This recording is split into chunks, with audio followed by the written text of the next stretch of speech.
লালাগু ছড়িয়ে পড়েছে দিগন্ত থেকে দিগন্তে। কি হবে আর কুকুরের মতো বেঁচে থাকার? কতদিন তুষ্ট থাকবে আর অপরের ফেলে দেয়া উচ্ছিষ্ট হারে? মনের কথা ব্যক্ত করবে ক্ষীণ অস্পষ্ট কেউ কেউ শব্দে। ক্ষুদিত পেটে ঢুকে ঢুকে চলবে কতদিন? ঝুলে পড়া তোমার জীব শ্বাসে প্রশ্বাসে ক্লান্তি টেনে কাঁপতে থাকবে কতকাল?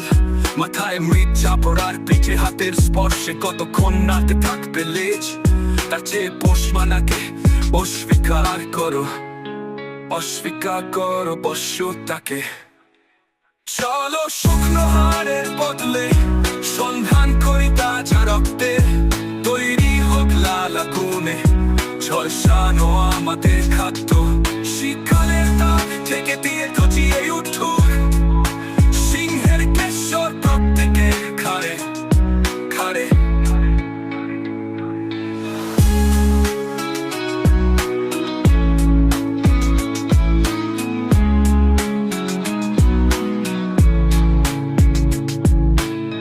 সিংহের কেশর প্রত্যেকের ঘাড়ে, প্রত্যেকের ঘাড়ে।